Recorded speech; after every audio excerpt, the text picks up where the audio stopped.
നമസ്കാരം മക്കളെ, സൂപ്പർ നോട്ട്സിന്റെ മറ്റൊരു യൂട്യൂബ് സെഷനിലേക്ക് ഏവർക്കും സ്വാഗതം. നമ്മൾ ഇന്ന് ഡിസ്കസ് ചെയ്യാനായിട്ട് പോകുന്നത് അസിസ്റ്റന്റ് സെയിൽസ്മാനുമായി ബന്ധപ്പെട്ട ചില വിവരങ്ങളാണ്. അതായത് അസിസ്റ്റന്റ് സെയിൽസ്മാന്റെ നിയമന നില ഏതൊക്കെയാണ്, ഏതൊക്കെ ജില്ലകളിലാണ് നിയമന നില, നമുക്ക് എവിടെയാണ് കൂടുതൽ അപേക്ഷിക്കാനായിട്ട് സാധിക്കുക, അതേപോലെ തന്നെ ഈ ഒരു എക്സാമിന്റെ സിലബസുമായി ബന്ധപ്പെട്ട ചില കാര്യങ്ങൾ, ഇതൊക്കെയാണ് നമ്മൾ ഇന്നത്തെ ഈ ഒരു സെഷനിൽ പ്രധാനമായിട്ടും പഠിക്കാനായിട്ട് പോവുക. കുറെ അധികം വിമർശനങ്ങൾ വരുന്ന ഒരു പോസ്റ്റാണ് അസിസ്റ്റന്റ് സെയിൽസ്മാൻ എന്ന് പറയുന്നത്.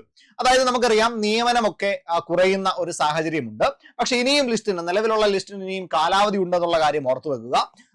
സാഹചര്യങ്ങളൊക്കെ മാറി വന്നേക്കാം, ആ കാര്യം ഓർത്തു വെക്കുക. പിന്നെ മറ്റൊരു കാര്യം ഓർക്കേണ്ടത്, ഞാനിവിടെ പറയുന്നത് നമ്മൾ ലിസ്റ്റിൽ ഉൾപ്പെടുക എന്നുള്ള ഒരു കാര്യത്തെ പറ്റിയിട്ടല്ല. ലിസ്റ്റിൽ ഉൾപ്പെട്ട് കഴിഞ്ഞാൽ ഒരു പക്ഷേ നമുക്ക് എന്ത് ചെയ്യാൻ, നിയമനം ലഭിക്കാൻ കഴിയാത്ത സാഹചര്യം, പിന്നോട്ടാണെങ്കിൽ ലഭിക്കാൻ കഴിയാത്ത സാഹചര്യം ഉണ്ടാകും. നമ്മൾ ശ്രദ്ധിക്കേണ്ടത് നമുക്ക് ആദ്യ റാങ്കുകളിലേക്ക് എത്താൻ കഴിയണം എന്നുള്ളതാണ്. ഏറ്റവും ആദ്യ റാങ്കുകളിലേക്ക് എത്താൻ കഴിയണം. നമ്മൾ നെഗറ്റീവ് വിട്ടിട്ട് നമ്മൾ ആദ്യ റാങ്കുകളിലേക്ക് എത്താനായിട്ട് കഴിയണം. ഞാൻ സിലബസ് പറയുമ്പോൾ ആ കാര്യത്തെക്കുറിച്ച് കൂടി ഡീറ്റെയിൽ ആയിട്ട് പറയാം. ആ കാര്യം പറഞ്ഞുകൊണ്ടാണ് ഞാൻ തുടങ്ങുന്നത്. നോക്കിക്കോളാം, നിലവിലത്തെ നിയമന നില ഇങ്ങനെയാണ്. തിരുവനന്തപുരം ജില്ലയിലാണെങ്കിൽ 267 നിയമനങ്ങൾ, കൊല്ലമാണെങ്കിൽ 93, പത്തനംതിട്ട 65, ആലപ്പുഴ 92, കോട്ടയം 59, ഇടുക്കി 29, എറണാകുളം 128, ദെൻ തൃശ്ശൂർ ആണെങ്കിലോ 81, പാലക്കാട് 78, ദെൻ അതേപോലെ മലപ്പുറം 115, കോഴിക്കോട് 99, വയനാട് 44, കണ്ണൂർ 75, ദെൻ കാസർഗോഡ് 21. അങ്ങനെ ആകെ 1246ഓളം നിയമനങ്ങളാണ് നടന്നിട്ടുള്ളത്. ഇനി നമ്മുടെ ലിസ്റ്റിന് 1.5 വർഷത്തിനടുത്ത് കാലാവധിയുണ്ട്. അപ്പൊ എന്ത് ചെയ്തേക്കാം, കുറച്ചുകൂടി നിയമനങ്ങൾ ഈ ലിസ്റ്റിൽ നിന്ന് ഇനിയും ഉണ്ടായേക്കാം. ഓക്കെയാണ്, സെറ്റാണ്.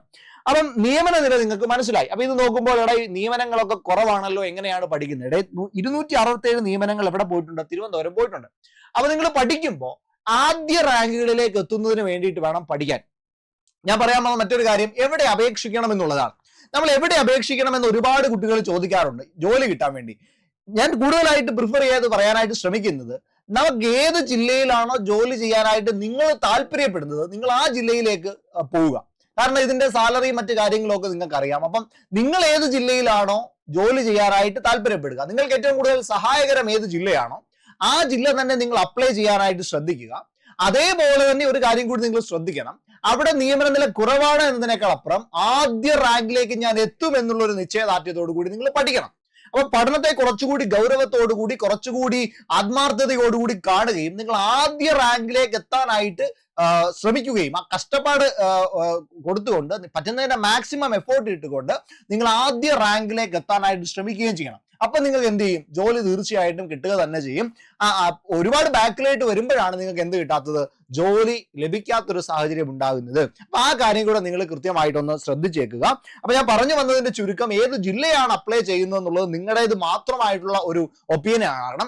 അത് ആര് പറഞ്ഞാലും, ഏത് ആള് പറഞ്ഞാലും അതത്ര അഭികാമ്യമാവില്ല. കാസർഗോഡ് കിടക്കുന്ന ഒരാൾ തിരുവനന്തപുരത്ത് നിയമനം കൂടുതലാണെന്ന് പറഞ്ഞ് തിരുവനന്തപുരത്തോട് അപ്ലൈ ചെയ്ത് കഴിഞ്ഞാൽ മറ്റ് സാഹചര്യങ്ങളും ചെലവുകളും കൂടി നോക്കുമ്പോൾ അത് നമുക്ക് നഷ്ടമായിട്ട് മാറും. അതുകൊണ്ട് നിങ്ങൾ ഏത് ജില്ലയിലാണോ കംഫർട്ടബിൾ, നിങ്ങൾക്ക് ഏത് ജില്ലയിലാണോ അപ്ലൈ ചെയ്യണമെന്ന് തോന്നുന്നത്, നിങ്ങൾ ആ ജില്ലയിൽ തീർച്ചയായിട്ടും പ്രിഫർ ചെയ്യാനായിട്ട് ശ്രമിക്കുക എന്നുള്ളതാണ് എനിക്ക് അവിടെ പറയാനുള്ളത്. അപ്പൊ നിങ്ങൾക്ക് കാര്യം മനസ്സിലായിട്ടുണ്ട്. നിയമന നില എങ്ങനെയും ആയാലും നിങ്ങൾ നന്നായിട്ട് പഠിക്കുക. കാരണം ഇനിയും ഞാൻ പറയാൻ പോകുന്ന ഒരു കാര്യം നിങ്ങൾ ശ്രദ്ധിച്ചു കേൾക്കണം. അതായത് അസിസ്റ്റന്റ് സെയിൽസ്മാന്റെ എക്സാമിനേഷൻ ഉണ്ടാകുന്നത് ഓഗസ്റ്റ് ഒക്ടോബർ മാസങ്ങളിലാണ്. 2025 ഓഗസ്റ്റ് ഒക്ടോബർ മാസങ്ങളിലാണ് എന്ന് പറഞ്ഞാൽ നിങ്ങളുടെ മുൻപിൽ ഏകദേശം ഒരു 7 മാസത്തോളം സമയം, നന്നായിട്ട് പഠിക്കാനായിട്ടുള്ള സമയമുണ്ട്. ആ സമയത്തെ നിങ്ങൾ കൃത്യമായിട്ട് വിനിയോഗിച്ച് ആത്മാർത്ഥമായ ഒരു പരിശ്രമം നടത്തി ആ ലിസ്റ്റിന്റെ ആദ്യ റാങ്കുകളിലേക്ക് എത്തും. അത് ഇടുക്കി ആയിക്കോട്ടെ, കോഴിക്കോട് ആയിക്കോട്ടെ, കാസർഗോഡ് ആയിക്കോട്ടെ, എവിടെയായാലും നിങ്ങൾ ആദ്യ റാങ്കിലേക്ക് എത്തും എന്നുള്ള ഒരു ശുഭാപ്തി വിശ്വാസത്തിൽ പഠിക്കുക. ഇനി ഇത് പഠിക്കുമ്പോൾ നിങ്ങൾ ഓർക്കുക, ഇതിന്റെ സിലബസ് എന്താണ്? ഇത് 2021 സിലബസ് ആണ്. നമുക്ക് 2025 ജനുവരി മാസം ഒരു പകുതിയോടെ 15ഓടുകൂടി നിങ്ങൾക്ക് സിലബസിനെ കുറിച്ചുള്ള ഒരു ധാരണ കിട്ടും. കൃത്യമായിട്ട് PSC പറഞ്ഞിട്ടുണ്ട്. സിലബസ് ഒക്കെ എന്ത് ചെയ്യാൻ പോവാണ്, പ്രസിദ്ധീകരിക്കാനായിട്ട് പോവാണ്. ദെൻ നോക്കിക്കടാ, ചരിത്രത്തിൽ നിന്ന് 4 ചോദ്യങ്ങളാണ് ചോദിക്കുക. ഭൂമിശാസ്ത്രത്തിൽ നിന്ന് 14 ചോദ്യങ്ങളാണ് ചോദിക്കാൻ പോകുന്നത്. ദെൻ ധനതത്വശാസ്ത്രം, അതായത് എക്കണോമിക്സിൽ നിന്ന് 4 ചോദ്യങ്ങൾ, 4 മാർക്ക്. ദെൻ ഇന്ത്യൻ ഭരണഘടന 4 മാർക്ക്. കേരള ഭരണവും ഭരണ സംവിധാനങ്ങളും 3 മാർക്ക്. ജീവശാസ്ത്രവും പൊതുജനാരോഗ്യവും 4 മാർക്ക്. ഭൗതികശാസ്ത്രം 4 മാർക്ക്. രസതന്ത്രം 4 മാർക്ക്. കലാകായികം 4 മാർക്ക്. Computer 4 mark. സുപ്രധാന നിയമങ്ങൾ 4 മാർക്ക്. അതായത് ഇത്രയും ഭാഗങ്ങളുടെ ഒരു പ്രപ്പോർഷൻ നിങ്ങൾക്ക് മനസ്സിലായി. അതായത് 5 മാർക്കിൽ താഴെ 4 മാർക്കാണ് അവിടെ ടോട്ടൽ ആയിട്ട് ഒരു ടോപ്പിക്കിന് വരിക. ദെൻ അതിനുശേഷം വരുന്ന ആനുകാലികത്തിന് 10 മാർക്കുണ്ട്. എടാ ഇത്രയും ടോപ്പിക്കുകൾ, ആനുകാലികം 10 മാർക്ക്, ദെൻ മാത്സ് റീജിയന് 10 mark, English 10 mark, Malayalam 10 mark. ഈ 80 മാർക്കിന്റെ ടോപ്പിക്ക് നമ്മൾ എല്ലാ പരീക്ഷകൾക്കും പഠിക്കുന്നതാണ്, ശരിയല്ലേ? മറ്റെല്ലാ പരീക്ഷകൾക്കും നമ്മൾ പഠിക്കുന്നതാണ് ഈ 80 മാർക്കിന്റെ ടോപ്പിക്ക്. ആ ടോപ്പിക്കുകൾ നമ്മൾ ഇവിടെയും പഠിക്കുന്നു. പിന്നീട് വരുന്ന 20 മാർക്കാണ് നമ്മൾ എക്സ്ട്രാ പഠിക്കുന്നത്. ഈ സപ്ലൈകോയുമായി ബന്ധപ്പെട്ട അടിസ്ഥാന വിവരങ്ങൾ നമ്മൾ പഠിക്കുന്നത് 20 മാർക്കാണ്. അപ്പൊ ഈ 80 മാർക്ക് നമ്മൾ എന്ത് ചെയ്യുന്നുണ്ട്? എല്ലാ എക്സാമുകൾക്ക് വേണ്ടി ഡിഗ്രി ലെവൽ പഠിക്കുന്ന ആളും പ്ലസ് ടു ലെവൽ പഠിക്കുന്ന ആളും 10th ലെവൽ പഠിക്കുന്ന ആളും ഈ 80 മാർക്കിന് വേണ്ടി നന്നായിട്ട് വർക്ക് ചെയ്യുന്നുണ്ട്. നിങ്ങളുടെ ആ വർക്ക് കുറച്ചുകൂടെ ഫോക്കസ് ചെയ്താൽ 80 മാർക്കിൽ നിങ്ങൾക്ക് നന്നായിട്ടൊരു മാർക്ക് സ്കോർ ചെയ്യാനായിട്ട് കഴിയും. പിന്നീട് വരുന്ന 20 മാർക്കിന് വേണ്ടി നിങ്ങൾ കുറച്ച് സമയം കൂടി ഇൻവെസ്റ്റ് ചെയ്ത് കഴിഞ്ഞാൽ ആ നല്ലൊരു മാർക്ക് അവിടെയും കിട്ടും.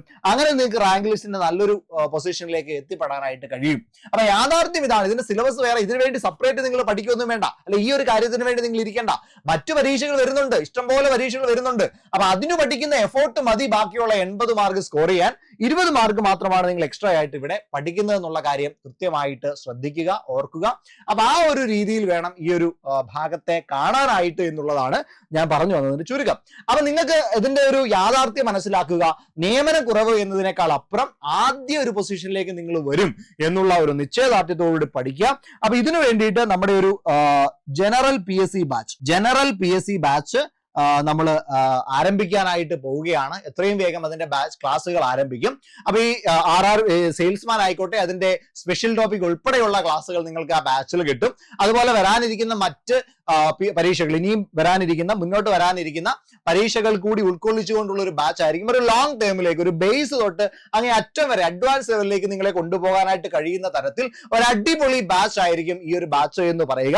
അപ്പൊ ഈ ഒരു ബാച്ചിലേക്ക് നിങ്ങൾക്ക് ജോയിൻ ചെയ്യാനായിട്ട് 8281223366 എന്ന് പറയുന്ന നമ്പറിൽ കോൺടാക്ട് ചെയ്ത് കഴിഞ്ഞാൽ ഇതിന്റെ കൂടുതൽ വിവരങ്ങൾ നിങ്ങൾക്ക് അറിയാനായിട്ട് കഴിയും. അതേപോലെ തന്നെ നിലവിൽ ഒരു ന്യൂ ഇയർ ഓഫർ നിൽപ്പുണ്ട്. ഈ ന്യൂ ഇയർ ഓഫർ എന്ന് പറയുന്നത് 10% ഡിസ്കൗണ്ടോട് കൂടി നിങ്ങൾക്ക് എന്ത് ചെയ്യാൻ കഴിയും? ആ ബാച്ചിലേക്ക് ജോയിൻ ചെയ്യാനായിട്ട് കഴിയും. അപ്പൊ നിങ്ങൾക്ക് ഉറപ്പ് തരാം, ഏറ്റവും ബേസ് മുതൽ അങ്ങേ അറ്റം വരെ നിങ്ങളെ കൊണ്ടെത്തിച്ച് റാങ്ക് ലിസ്റ്റിന്റെ ആദ്യ പാദങ്ങളിൽ കൊണ്ടെത്തിക്കാനായിട്ട് കഴിയുന്ന തരത്തിലുള്ള ക്ലാസ്സുകൾ നിങ്ങൾക്ക് ഇവിടെ നിന്ന് കിട്ടും. എക്കണോമിക്സിന്റെ ക്ലാസ്സുകൾ ഞാനായിരിക്കും എടുക്കുക. അങ്ങനെ എല്ലാ സബ്ജക്റ്റും, ജോഗ്രഫി എടുക്കുന്ന അമൽസാറാണ്. അങ്ങനെ അടിപൊളിയായിട്ട് നിങ്ങൾക്ക് പഠിപ്പിച്ച് തരാനായിട്ട് കഴിയുന്ന ആളുകളാണ് നിങ്ങൾക്ക് ക്ലാസ് എടുക്കുക. 10% എക്സ്ട്രാ ഡിസ്കൗണ്ടോട് കൂടി നിങ്ങൾക്ക് ജോയിൻ ചെയ്യാൻ കഴിയും. ഓഫർ പരിമിതമാണ്. എത്രയും വേഗം തന്നെ നിങ്ങൾ ഈ നമ്പറിലേക്ക് കോൺടാക്ട് ചെയ്യുക, ബാച്ചിൽ ജോയിൻ ചെയ്യാനായിട്ട് ശ്രമിക്കുക. മറ്റൊരു സെഷനുമായിട്ട് നമുക്ക് അടുത്തൊരു വീഡിയോയിൽ കാണാം. Thank you.